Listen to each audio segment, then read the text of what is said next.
Raggedy Ann and the Strange Dolls, from the Raggedy Ann stories by Jonny Gruelle. Raggedy Ann lay just as Marcella had dropped her, all sprawled out with her rag arms and legs twisted in ungraceful attitudes. Her yarn hair was twisted and lay partly over her face, hiding one of her shoe-button eyes. Raggedy gave no sign that she had heard, but lay there smiling at the ceiling. Perhaps Raggedy Ann knew what the new dolls said was true. But sometimes the truth may hurt, and this may have been the reason that Raggedy Ann lay there so still. Did you ever see such an ungainly creature? Oh, I do believe it has shoe buttons for eyes, and yarn hair. Mercy, did you ever see such feet? The Dutch doll rolled off the doll sofa and said, "Mama," in his quavery voice. He was so surprised at hearing anyone speak so of beloved Raggedy Ann. Dear Raggedy Ann, she of the candy heart, whom all the dolls loved. Uncle Clem was also very much surprised and offended. He walked up in front of the two new dolls and looked them sternly in the eyes. But he could think of nothing to say, so he pulled at his yarn moustache. Marcella had only received the two new dolls that morning. They had come in the morning mail, and they were presents from an aunt. Marcella had named the two new dolls Annabel Lee and Thomas, after her aunt and uncle. Annabel Lee and Thomas were beautiful dolls. They must have cost heaps and heaps of shiny pennies, for both were handsomely dressed, and they had real hair. Annabel's hair was of lovely shade of auburn, and Thomas's was golden yellow. Annabel was dressed in soft, lace-covered silk, and upon her head she wore a beautiful hat with long silk ribbons tied in a neat bow knot beneath her dimpled chin. Thomas was dressed in an Oliver Twist suit of dark velvet with a lace collar. Both he and Annabel wore lovely black slippers and short stockings. They were sitting upon two of the little red doll chairs where Marcella had placed them, and where they could see the other dolls. When Uncle Clem walked in front of them and pulled his moustache, they laughed outright. "Hee!" they snickered. "He has holes in his knees." Quite true. Uncle Clem was made of worsted, and the moths had eaten his knees and part of his kilt. He had a kilt, you see, for Uncle Clem was a Scotch doll. Uncle Clem shook, but he felt so hurt he could think nothing to say. He walked over and sat down beside Raggedy Ann and brushed her yarn hair away from her shoe-button eye. The Tin Soldier went over and sat beside them. "Don't you mind what they say, Raggedy," he said. "They do not know you as we do." "We don't care to know her," said Annabel Lee as she primped her dress. "She looks like a scarecrow." "And the soldier must have been made with a can opener," laughed Thomas.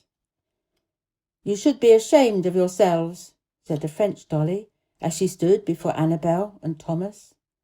"You will make us all sorry that you have joined our family if you continue to poke fun at us and look down upon us.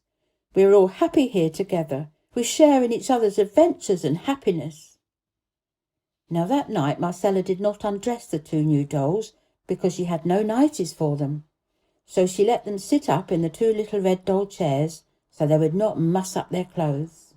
"I will make you nighties for you tomorrow," she said as she kissed them good night. Then she went over and she gave Raggedy Ann a good night hug. "Take good care of all my children, Raggedy," she said as she went out. Annabel and Thomas whispered together. "Perhaps we've been too hasty in our judgment," said Annabel Lee. "This Raggedy Ann seems to be a favourite with the mistress and with all the dolls."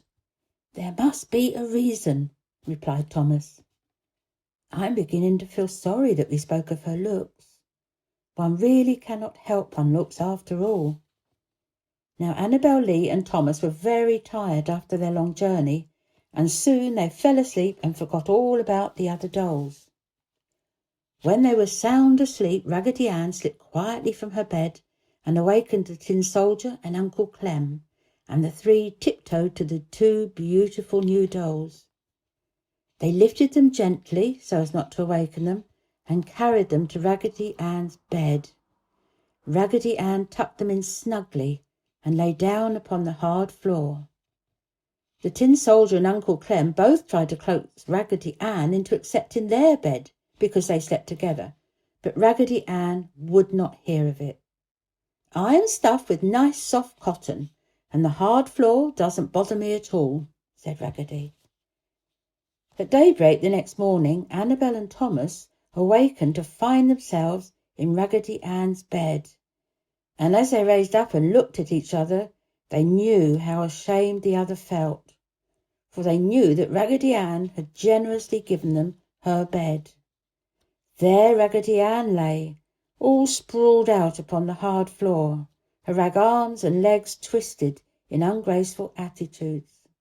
"How good and honest she looks," said Annabel. "It must be her shoe-button eyes.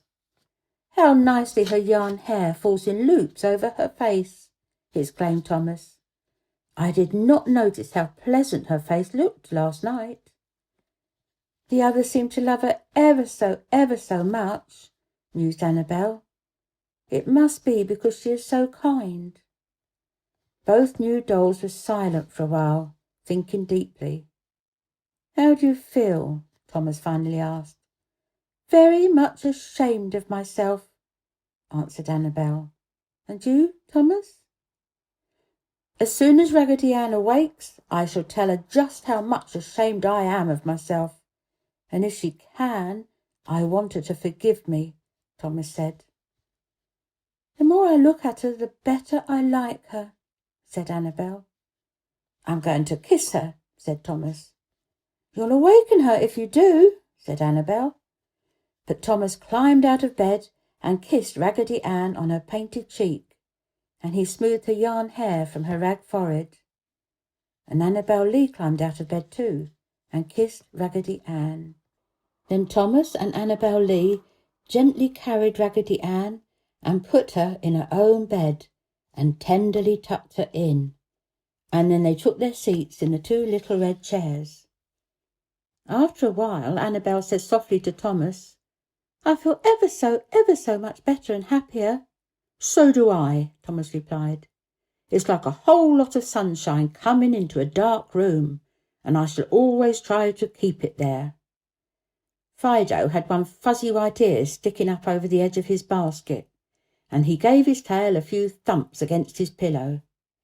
Raggedy Ann lay quietly in bed where Thomas and Annabel had tucked her, and as she smiled at the ceiling, her candy heart, with "I love you" written on it, thrilled with contentment, for, as you have probably guessed, Raggedy Ann had not been asleep at all.